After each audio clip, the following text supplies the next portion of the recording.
कभी अगर बनना हो तो बाज बनना, लेकिन कभी तोता मत बनना। तोता बोलता तो बहुत है, लेकिन ज्यादा ऊंचाई तक उड़ नहीं सकता। बाज बोलता बहुत कम है, लेकिन सबसे ऊंचाई पर उड़ता है, और बाकी पंछियों का राजा होता है एक बाज। आज मैं आपको 5 ऐसे पॉइंट्स बताऊंगा जो कि हर इंसान को बाज से सीखना चाहिए, और लाइफ की बहुत बड़ी लर्निंग है इन 5 पॉइंट्स में। पहला लेसन, ईगल फ्लाई अलोन।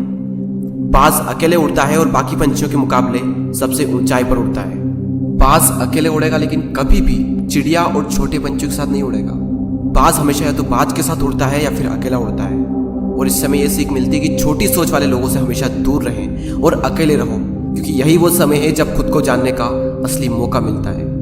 दूसरा लेसन, बाज का विजन बहुत ज्यादा क्लियर होता है और बहुत ज्यादा स्ट्रॉन्ग होता है। बाज अपने शिकार को 5 किलोमीटर दूर से ही देख लेता है, और जब एक बार उसे अपना लक्ष्य दिख जाता है तो उसके बाद चाहे रास्ते में कितनी भी मुश्किलें क्यों ना आए, वो अपने लक्ष्य को हासिल करके ही दम लेता है। इससे भी एक बहुत बड़ी सीख मिलती है कि अपना विजन क्लियर रखो और उसे हासिल करने में फिर चाहे कितनी भी मुश्किलें क्यों ना आए, पीछे मत हटो उस बाज की तरह। तीसरा लेसन, बाज कभी भी मरे हुए जानवरों को नहीं खाता, वो हमेशा जिंदा शिकार करता है। और इससे हमें यह सीख मिलती है कि जो हमारा पास्ट है वो मर चुका है, तो अपने उन मरे हुए सड़े हुए थॉट्स पर ध्यान मत दो और अपनी आने वाली ताजी फ्रेश जिंदगी पर ध्यान लगाओ।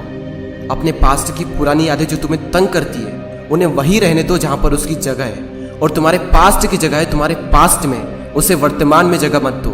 क्योंकि एक बार अगर तुम्हारा पास्ट तुम्हारे प्रेजेंट में आ गया तो तुम्हारा पास्ट तुम्हें कभी प्रेजेंट में नहीं रहने देगा।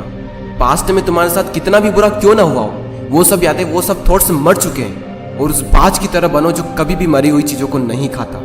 चौथा लेसन, जब आंधी तूफान आते हैं तो बाज बहुत ज्यादा एक्साइटेड हो जाता है। जब बारिश होती है तो सारे पंछी छिपकर बैठ जाते हैं, लेकिन बाज को बड़ा मजा आता है। जब तेज हवाएं चलती है तो बाज उन हवाओं के सहारे और तेजी से ऊपर की ओर उठता है, और ऊपर उड़ते उड़ते इतना ऊपर उड़ जाता है कि बादलों से भी ऊपर पहुंच जाता है। और इससे भी एक बहुत बड़ी सीख मिलती है कि मुसीबत में मजा ढूंढो। और नेपोलियन हिल ने एक बार कहा था कि हर बड़ी चुनौती अपने साथ में एक बहुत बड़ा अवसर लेकर आती है। तो उस बाज की तरह तुम भी अपने अवसर को पहचानो, और जिस दिन तुमने अवसरों को पहचान लिया तो सारी मुश्किलें तुम्हारे नीचे होगी और तुम उन मुश्किलों के ऊपर होगे। फिफ्थ लेसन, बाज अपने घोंसलों में से सॉफ्ट घास को हमेशा निकाल देता है, ताकि बाज का जो बच्चा होता है वो उसमें कंफर्टेबल ना हो सके। क्योंकि अगर वो घोंसले में कंफर्टेबल हो गया तो वो वहीं रहना पसंद करेगा, लेकिन बाज ऐसा कभी होने नहीं देता।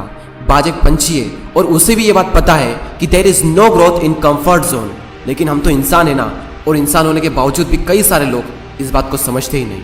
आप जितना ज़्यादा कंफर्ट जोन में रहोगे, आपकी लाइफ आने वाले टाइम में उतनी ही ज़्यादा अनकंफर्टेबल हो जाएगी।